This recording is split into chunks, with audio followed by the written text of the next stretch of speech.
చూపించి దేవానికి కూడా ప్రార్థన చేసుకుని నడిపించిన జ్ఞానం దేవ మీకే వందనాలు తెలుసు వస్తుంటున్నాం ఆయన సర్వశక్తి మధ్య సర్వాధికారిగా గొప్ప దేవ మీకే వందనాలు తెలుసు వస్తుంటున్నాం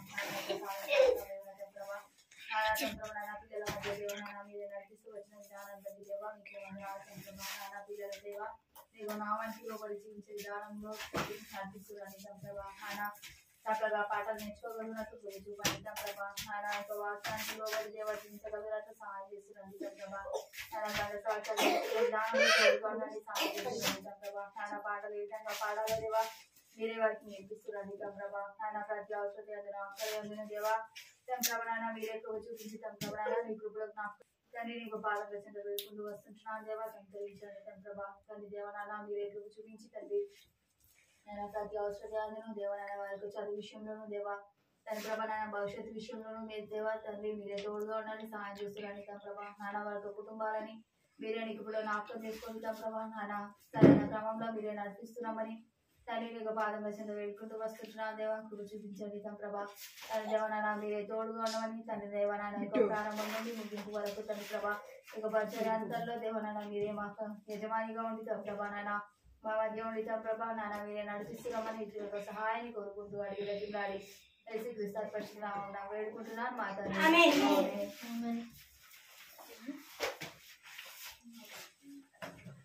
బైబిల్ ఉన్నాయా అందరి దగ్గర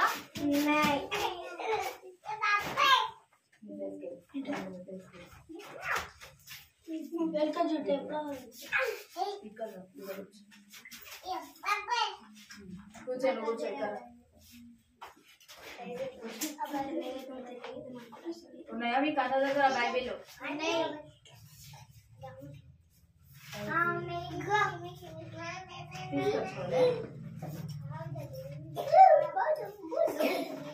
సరే బైబిల్ ఉన్నాయి కదా బైబిల్ అయితే పాట పాడుతున్నాం భలే బాలే మాట బంగారు మాట బైబిల్ మాట యేసు మాట భలే బాలే మాట బంగారు మాట బైబిల్ మాట యేసు మాట నా జీవితాన మరువాలే మాట యేసు మాట నా జీవితాన నీ జీవితాన మరువాలే మాట యేసు మాట భలే బాలే మాట బంగారు మాట బైబిల్ మాట యేసు మాట భలే బాలే మాట బంగారు మాట బైబిల్ మాట యేసు మాట బైబిల్లో ఈ బైబిల్లో వెలువైన ముత్యాలు కలవు బైబిల్లో ఈ బైబిల్లో వెలువైన ముత్యాలు కలవు ప్రతిదినము నీవు ముత్యాలు చూడు ప్రతిదినము నీవు ముత్యాలు చూడు నిశ్చయముగా నీవు ఒక ముత్యంగా మారెదవు నిశ్చయముగా నీవు ఒక ముత్యంగా మారెదవు ఈ బైబిల్లో వెలువైన ముత్యాలు కలవు బైబిల్లో ఈ బైబిల్లో వెలువైన ముత్యాలు కలవు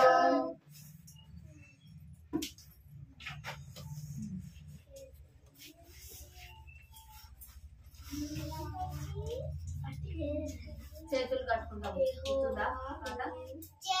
కట్టుకుంటాము మాట్లాడగా ఉంటాము భక్తితో భక్తితో చేతులు కట్టుకుంటాము మాట్లాడగా ఉంటాము భక్తితో కూర్చుంటాం యేసుని సంధింప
కలుసుకోండి, ప్రార్థన చేసుకుందాం.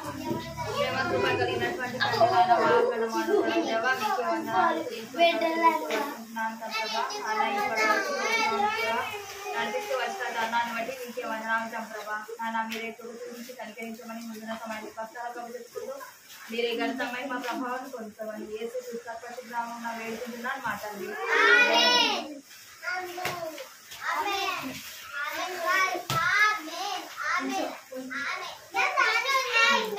మనము పోయిన వారము ఎవరి గురించి తెలుసుకున్నాము, ఎవరి గురించి చెప్పుకుంటున్నాము? కథ ఎవరి గురించి చెప్పుకుంటున్నాము?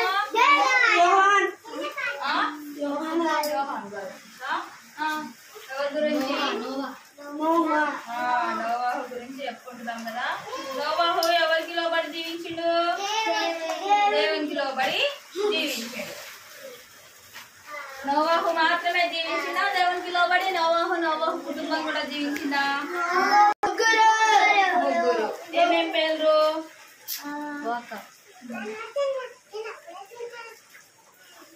ఏమేం పేరు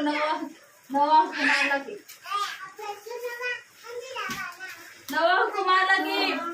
కుమారుల యొక్క పేరు. నోవాహు కుమారుల యొక్క పేరు మర్చిపోయారా?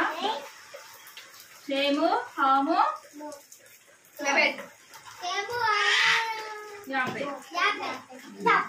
ముగ్గురు కుమారులు, ముగ్గురు పిల్లలు, నోవాహు యొక్క భార్య.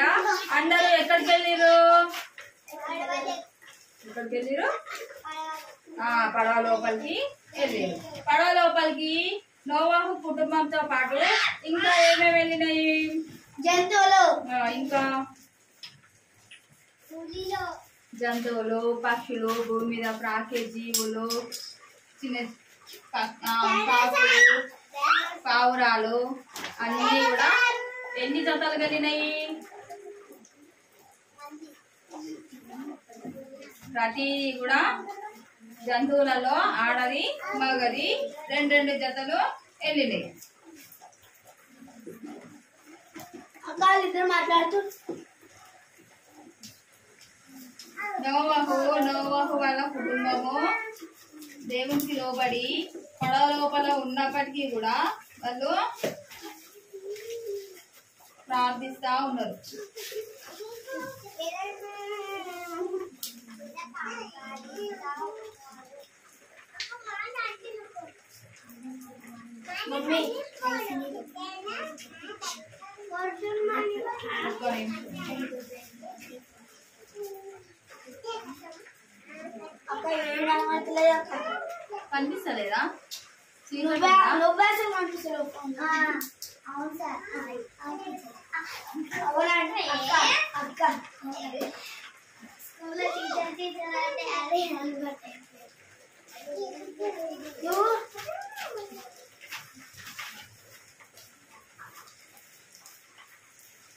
కనిపిస్తలేదా? కనిపిస్తలేదా?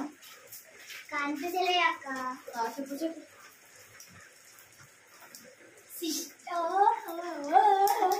అక్క లేకపోతే ముందుకు జరగాలి.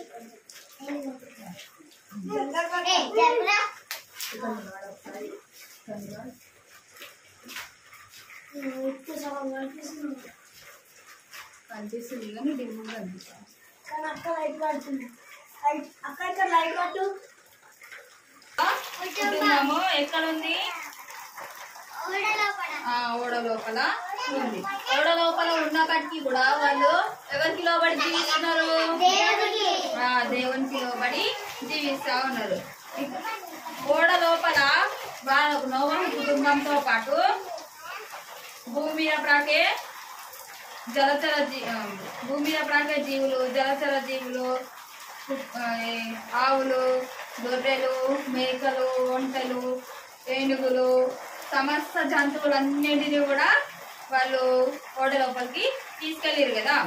నోవహు కుటుంబము వాళ్ళు ఓడ లోపలికి తీసుకెళ్ళిన తర్వాత వాటికి తినడానికి కావాలి కదా. వాళ్ళు తినడానికి కూడా ఆహారాన్ని వాటికి ముందుగానే సిద్ధపరిచి తీసుకెళ్తున్నారు ఓడ లోపలికి. కనిపిస్తుందా? ఓడ లోపలికి తీసుకెళ్తా ఉన్నారు. వాళ్ళకు కావలసినటువంటి ఆహారము వాళ్ళు సిద్ధపరచుకున్నారు. వాళ్ళతో పాటు జంతువులు కూడా ఉంటాయి కదా, వాటికి కూడా ఆహారాన్ని తీసుకెళ్తున్నారు. మరి మనుషులు ప్రతిరోజు తిన్నట్టుగానే జంతువులు కూడా తింటాయి కదా. జంతువులు ఏం తింటాయి? చెట్ల ఆకులు, గడ్డి, పువ్వులు, కాయగూరలు అన్ని తింటాయి కదా. వాటన్నింటి కోసము కూడా ఈ నోవహు వాళ్ళ కుటుంబము అందరూ కూడా వాటి కోసము తీసుకెళ్తా ఉన్నప్పుడు లోపల ప్రచండ వర్షము బయట కురుస్తా ఉంది కదా. బయట ప్రచండ వర్షము కురుస్తా ఉన్నప్పుడు ఇంకా 40 రోజులు 40 పగలు 40 రాత్రులు అంతా కూడా వర్షము కురుస్తా ఉన్నప్పుడు ఈ విధంగా బయట మొత్తము నిండిపోతా ఉంది. మిగతా జీవులు అన్ని కూడా 2 జతలు మాత్రమే ఓడ లోపలికి వెళ్ళినాయి కదా. మిగతా జీవులు అన్ని ఉంటాయి కదా. కూర్చుంటే మిగతా జీవులు అన్ని ఉంటాయి కదా. అవన్నీ కూడా ఈ విధంగా నీటి పైన తేలియాడుతూ ఉన్నాయి. 15 మూరల ఎత్తుతోని ఈ నీళ్లు మొత్తము జలప్రలయం మొత్తము 40 రోజుల రాత్రి 40 రోజుల పగళ్ళు ఈ జలప్రలయం చేత మొత్తము నీళ్లు అన్ని నిండిపోయినాయి. ఈ 15 మూరల ఎత్తుతోని అంత ఎత్తు జల ప్రవాహంతో ఈ నీళ్ళన్నీ ప్రబలిపోతా ఉన్నాయి. పర్వతాలన్నీ మునిగిపోయినాయి. ఇంకా ఈ ఓడ ఉంది కదా, ఈ ఓడ భూమి పైన ఉండకుండా నీళ్ల పైన ఈ విధంగా తేలియాడుతా ఉంది. ఈ జీవులు అన్ని కూడా మునిగిపోసాగినాయి. మనుషులు అందరూ కూడా ఆ నీళ్ళల్లో కొట్టుకొని పోయి చనిపోయారు. ఇంకా ఈ జీవులన్నీ కూడా ఇంకా నీళ్ళల్లో తేలియాడుతా ఉన్నాయి. జీవులతో పాటు మనుషులు కూడా అందరూ చనిపోయారు కదా. వాళ్ళ మీద అంత కోపము దేవునికి ఎందుకని వచ్చింది?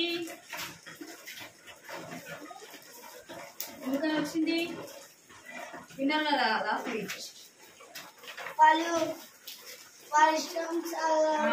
వాళ్ళ ఇష్టానుసారంగా ప్రవర్తించారు. దేవునికి లోబడి జీవించలేకపోయారు కాబట్టి దేవునికి కోపం వచ్చింది, జలప్రలయము భూమి మీద రప్పించిండు. ఈ విధంగా జలప్రలయము భూమి మీద రప్పించక ముందు వారి ప్రవర్తన ఇంకా కొంచెమైనా సమయం ఇస్తే ఇంకా వాడతారేమో అని దేవుడు వాళ్ళని పరీక్షించిండు. కానీ వాళ్ళు మాత్రము మార్పుకు లోను కాలేదు, మారలేదు. వాళ్ళలో మార్పు అనేది ఏ మాత్రం కూడా రాలేదు.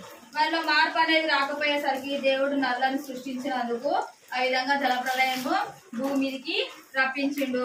ఆకాశపు తూములు విప్పి ఇంకా ఈ జలప్రలయం చేత భూమి అంతా నిండిపోయింది. పర్వతాలన్నీ మునిగిపోసాగినాయి. మనుషులందరూ ఆ నీళ్ళల్లో కొట్టుకుపోయి ఎక్కడో అక్కడ చనిపోయారు.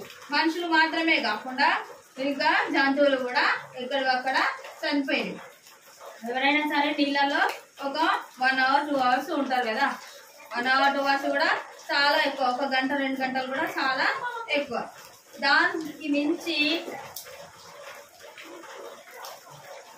దానికి మించి ఉండాలంటే ఎవరికైనా సరే కష్టం కదా, అందుకని ఇవన్నీ కూడా నీళ్ళలో మునిగిపోయినాయి. వీటితో పాటు జంతువులు కూడా అన్ని మునిగిపోయినాయి. ఇంకా కొన్ని రోజుల తర్వాత ఫస్ట్ నోవహు ఏం చేశాడు అని అంటే ఒక కాకిని బయటకి పంపిస్తాడు. కాకిని బయటకు పంపించినప్పుడు ఆ కాకిని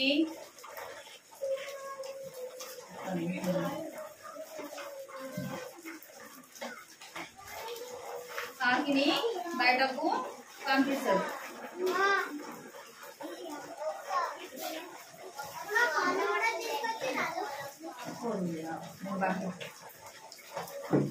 ఇక్కడ ఉన్నది చూడండి.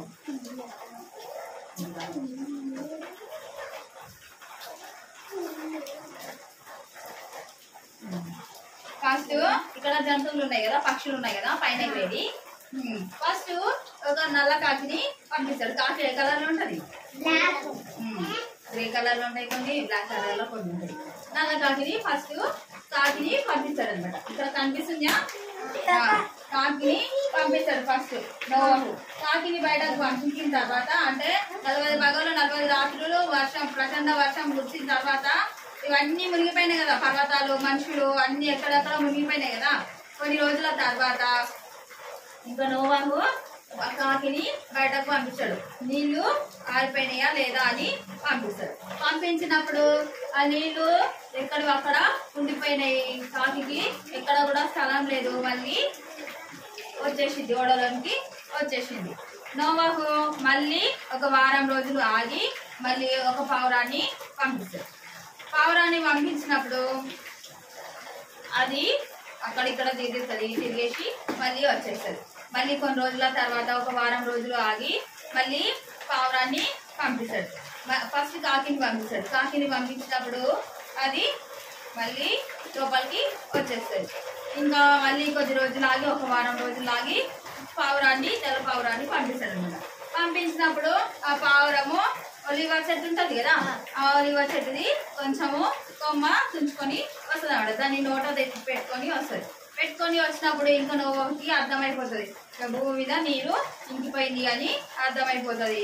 ఇంకా నోవహు వాళ్ళ కుటుంబము బయటకి రావాలని దేవుడు ఆజ్ఞాపించాడు. ఈ విధంగా ఓడ లోపల ఉండి వాళ్ళు బయటకి చూస్తూ ఉంటారు. ఇక్కడ చూడండి, ఇక్కడ అన్ని జంతువులు కనిపిస్తున్నాయా? ఫస్ట్ ఈ జంతువులు అన్ని కూడా చూస్తూ ఉంటాయి అనమాట. బయటకు ఎవరైనా సరే లోపల బయట ఉండి ఒకటేసారి లోపల ఉండేసరికి ఏమనిపిస్తుంది? ఒక్కసారి కూడా ఉండాలనిపించదు. ఉండాలనిపిస్తుంది కదా. ఒక వ్యక్తి బయట ఊరికే తిరుగుతా ఉన్నాడు అనుకోండి. బయట ఊరికే తిరుగుతా ఉన్న వ్యక్తిని తీసుకొని వచ్చి లోపల ఒక 1 hour 1 గంట సేపు కూర్చో బాబు అని చెప్పినాం అనుకోండి. వాడు కూర్చుంటాడా? స్థిరంగా ఉంటాడా? ఏదో ఒక పని చేస్తానే ఉంటాడు. ఏదో ఒక పని చేస్తా ఉంటాడు కదా. ఈ విధంగా ఈ జంతువులు కూడా లోపల ఉండి బయటకి చూస్తా ఉన్నాయి. బయటకి ఫస్ట్ కాకిని పంపించిన తర్వాత పావురాన్ని పంపించింది కదా. పావురాన్ని పంపించినప్పుడు పావురం ఏం తీసుకొని వచ్చింది? ఒలివ చెట్టు ఆకుని తీసుకొని వచ్చింది కదా. ఒలివ చెట్టు ఆకుని తీసుకొని వచ్చినప్పుడు అంటే ఒలివ చెట్టు ఆకుని తీసుకొని వచ్చిన తర్వాత నోకి ఇంకా ఈ జలప్రలయము ఎక్కడిదక్కడ ఆగిపోయింది, ఈ నీరు మొత్తము ఇంగిపోయింది అని నోకి అర్థమవుతుంది. ఇంకా అర్థమైన తర్వాత దేవుడు అప్పుడే నోకి ఆజ్ఞాపిస్తాడు. ఏమని ఆజ్ఞాపిస్తాడు అని అంటే సమస్త భూజంతువులు అన్ని కూడా ఓడలోనికి తీసుకొని వెళ్ళమని చెప్పినప్పుడు మీరు తీసుకొని వెళ్ళిరు కదా, ఈ ఓడలో ఉన్నటువంటి సమస్త జంతువులు మళ్ళీ మీ కుటుంబము ఇంకా బయటకి రండి అని దేవుడు నోవాహుకి ఆజ్ఞాపిస్తాడు. దేవుడు ఫస్ట్ ఇప్పుడు మనకు వర్షం వస్తుంది కదా, వర్షం వచ్చినప్పుడు ఆ నీళ్లు ఉంటాయి కదా, నీళ్లు చిన్న గుంతలో ఉంటేనే అవి ఇంకిపోవడానికి టైం పడుతుంది కదా, 1 రోజు 2 రోజుల వరకు టైం పడుతుంది కదా. అట్లాంటి పెద్ద నీళ్లు కదా, 15 మూరల ఎత్తు పర్వతాలే మునిగిపోయినాయి అని మనం చెప్పుకున్నాం కదా. మరి పర్వతాలు మునిగిపోయేంత నీళ్లు అన్ని రోజులల్లా ఇంకిపోయినాయి అని అంటే దేవుడు ఆజ్ఞ లేకుండా ఇంకిపోతాయా? దేవుడు ఆజ్ఞ ఇస్తేనే ఇంకిపోతాయా? దేవుడు ఆజ్ఞ ఇస్తేనే ఇంకిపోతాయి. చాలా రోజులు 40 రోజులు 40 పగలు 40 రాత్రులు ప్రచండ వర్షం చేత మొత్తం నిండిపోయింది కదా. నిండిపోయిన తర్వాత కొన్ని రోజుల తర్వాత నోవహు కుటుంబాన్ని దేవుడు జ్ఞాపకం చేసుకొని గాలిని విసిరినట్లుగా భూమి పైన ఆజ్ఞాపిస్తాడు అనమాట. ఆజ్ఞాపించినప్పుడు ఈ నీళ్లు మొత్తము ఇంకిపోతాయి. ఇంకిపోయిన తర్వాత అప్పుడు కాకిని పావురాన్ని నోవహు పంపించినప్పుడు ఈ కొన్ని రోజుల తర్వాత మళ్ళీ పావురాన్ని పంపించినప్పుడు ఈ పావురము ఒలీవ చెట్టు ఆకుని తీసుకొని వస్తుంది. తీసుకొని వచ్చిన తర్వాత ఇంకా నోవహుకి అర్థమవుతుంది. అర్థమయ్యే లోపే దేవుడు నోవహుకి ఆజ్ఞాపిస్తాడు, మీరు ఓడలోనికి అందరూ వెళ్ళిరు కదా, మీ కుటుంబము ఈ సమస్త జీవులు అన్నింటినీ తీసుకొని ఇంకా బయటకు రండి అని చెప్తాడు. బయటకు రండి అని చెప్పినప్పుడు ఈ విధంగా అందరూ కలిసి బయటకి వస్తూ ఉంటారు అనమాట. ఫస్ట్ అందరూ ఒంటెలు, మేకలు, జిరాఫీలు, పక్షులు, వాళ్ళ యొక్క కుటుంబం ఈ విధంగా లోపలికి వెళ్ళారు కదా. లోపలికి వెళ్ళిన తర్వాత అదే విధంగా అన్ని జంతువులు వారి యొక్క కుటుంబము అందరూ కలిసి ఈ విధంగా బయటకు వస్తా ఉన్నారు అనమాట. బయటకు వచ్చినప్పుడు సంతోషంగా ఉంటుందా, బాధగా ఉంటుందా? దేవుడు మమ్మల్ని జ్ఞాపకం చేసుకొని మమ్మల్ని ఇన్ని రోజుల వరకు ఓడలో ఉన్నా కూడా మమ్మల్ని దేవుడు సురక్షితంగా భద్రంగా మమ్మల్ని కాపాడిండు అని వాళ్ళు అందరూ కూడా బయటకు వచ్చిన తర్వాత ఇంకా ఈ శ్రేష్టమైన జీవుల్లో నుండి కొన్ని పవిత్రమైనటువంటి జీవులని నోవహు తీసుకొని బలిపీఠం కట్టి దేవునికి బలిని అర్పిస్తాడు. బలిని అర్పించిన తర్వాత ఇంకా దేవుడు నోవహు కుటుంబానికి ఒకటి ఆజ్ఞాపిస్తాడు. ఏమని ఆజ్ఞాపిస్తాడు అనంటే ఇంకా మీరు ఫలించి అభివృద్ధి పొందుడి,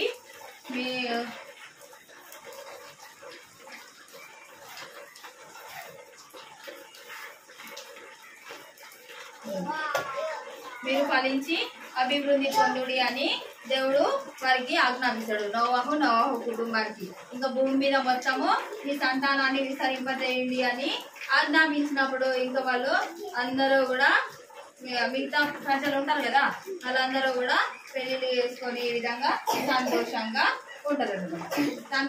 ఉంటారు. ఇంకా పంటలు పండించుకుంటా ఉంటారు. వాళ్ళందరూ కూడా ఈ విధంగా పంటలు పండించుకుంటా ఉంటారు. పొలాలలో పంటలు పండిస్తారా? వీళ్ళు ఏం చేస్తున్నారు? వీళ్ళు ఏం చేస్తున్నారు? వీళ్ళు నాటేస్తున్నారు. దీని వల్ల ఏమొస్తుంది? ఈ విధంగా పంట మొత్తము పెరిగి కోతకు వస్తుంది. కోత వచ్చిన తర్వాత ఒడ్లు వస్తాయి కదా, అవి అమ్మితే దాని వల్ల ఏమొస్తుంది? బియ్యం వస్తుంది. బియ్యాన్ని కూడా అమ్మితే ఏమొస్తుంది? డబ్బు వస్తుంది. కొంత మటుకు వాళ్ళు తినడానికి పెట్టుకొని మిగతాదంతా అమ్మేస్తారు కదా, దానివల్ల ధనం వస్తుంది కదా, డబ్బులు వస్తాయి కదా. దానివల్ల వాళ్ళందరూ ఇంకా సంతోషంగా ఉండండి, మీరందరూ కష్టపడండి, పని చేయండి, భూమిని విస్తరించండి అని దేవుడు వాళ్ళకందరికీ ఆజ్ఞాపిస్తాడు. ఇదంతా ఎవరి చరిత్ర? నోవహు చరిత్ర. దేవుడు ప్రతి విషయంలో నోవహు ప్రతి విషయంలో దేవునికి లోబడి జీవించిండు. నోవహు భార్య, నోవహు పిల్లలు, నోవహు కోడలు అందరూ కూడా దేవునికి లోబడి జీవించారు. ఆ తరం వారిలో నోవహు కుటుంబం మాత్రమే బ్రతికి ఉన్నారు. మిగతా వాళ్ళందరూ ఏమైపోయారు? చనిపోయారు. ఎందుకని చనిపోయారు? వాళ్ళు దేవునికి లోబడి జీవించలేకపోయారు కాబట్టి దేవుని ఉగ్రతకి పాలైపోయారు. ఇంకా ఆ రోజు నుండి దేవుడు వారికి ఆజ్ఞాపిస్తాడు, నేను ఈ రోజు నరుల హృదయం చెడ్డది అని, వారి తలంపులు చెడ్డవి అని అనుకొని భూమి మీద నేను ఈ నాశనాన్ని రప్పించిన, ఈ జల ప్రవాహాన్ని రప్పించిన, ఇంకా ఎన్నడూ కూడా నేను ఈ ప్రవాహము రప్పించను, ఇంకెన్నడూ భూమిని నాశనం చేయను అని దేవుడు వారికి ఆజ్ఞాపిస్తాడు. ఎందుకని చెప్తాడు? ఎందుకంటే బాల్యం నుండే నరుల హృదయము ఎలాంటిది? చెడ్డది. ఒక పని చెప్తే ఇంకొక పని చేస్తాం. మమ్మీ డాడీ ఒక పని చెప్తే మనం ఇంకొక పని చేస్తాం. మమ్మీ డాడీకి లోబడి జీవించము, దేవునికి లోబడి జీవించము కదా. మమ్మీ డాడీకి లోబడి జీవించకపోతే ఎంత బాధపడతా ఉంటారో, దేవునికి లోబడి జీవించకపోతే కూడా దేవుడు కూడా అంతకంటే ఇంకా ఎక్కువ బాధపడతా ఉంటాడు. ఎందుకంటే మమ్మీ డాడీ ప్రేమ కంటే కూడా ఎవరి ప్రేమ గొప్పది? దేవుని ప్రేమ గొప్పది కదా. మరి ఇక నుండైనా దేవా నన్ను క్షమించు, దేవా నేను నీ మాటకు లోబడి జీవిస్తా, నీ వాక్యానికి లోబడి జీవిస్తా, చెడు సహవాసం నేను చేయను, నీ అన్ని భయభక్తులు కలిగి ఉంటా అని మనము ప్రార్థించినాం అనుకోండి, మన తప్పులన్నింటినీ, మన పొరపాట్లన్నింటినీ, మన పాపాలన్నింటినీ దేవుడు మన నుండి తీసేసి ఆయన తన పరిశుద్ధమైనటువంటి రక్తం చేత మనల్ని కడిగి పరిశుద్ధపరిచి ఆయన సొంత బిడ్డలుగా మనల్ని స్వీకరిస్తాడు. మన పాపాలన్నింటినీ మన నుండి తుడిచివేస్తాడు. అర్థమైందా? ప్రార్థన చేసుకుందామా? పోయిన వారము కంఠస్థ వాక్యము ఎవరెవరు నేర్చుకున్నారు?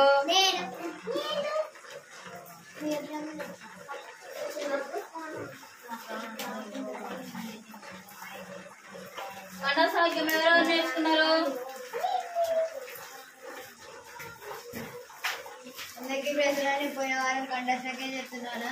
నా ప్రాణమా యెహోవాను స్తుతించుము, ఆయన చేసిన ఉపకారములలో దేనిని మరవకుము. కీర్తనలు 103:2.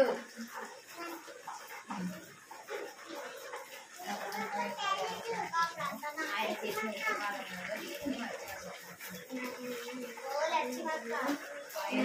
ఆయన చేసిన ఏది మరొకటి. నా ప్రాణమా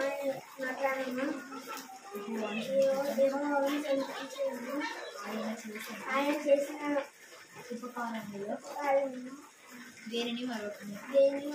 కీర్తనలు 103:2. చిన్నది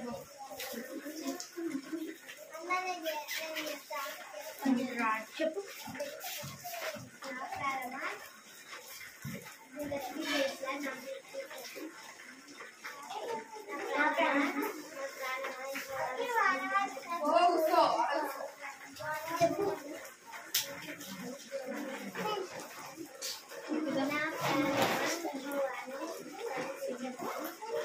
ఆయన చేసిన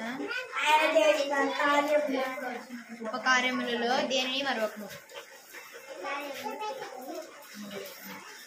కీర్తనలు 103:2. అంతేనా? అర్థానికి ఎందుకు రాదు మేము చెప్పాం. అర్థమే వస్తుంది చెప్తాను.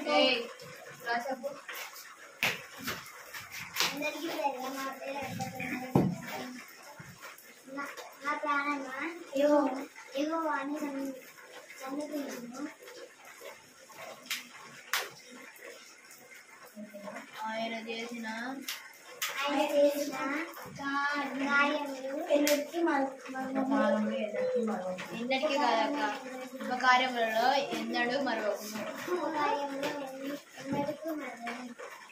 కీర్తనలు 103:2. తెలుసా కదా? వాక్యం ఉంది. సరే ప్రార్థన చేస్తున్నాం.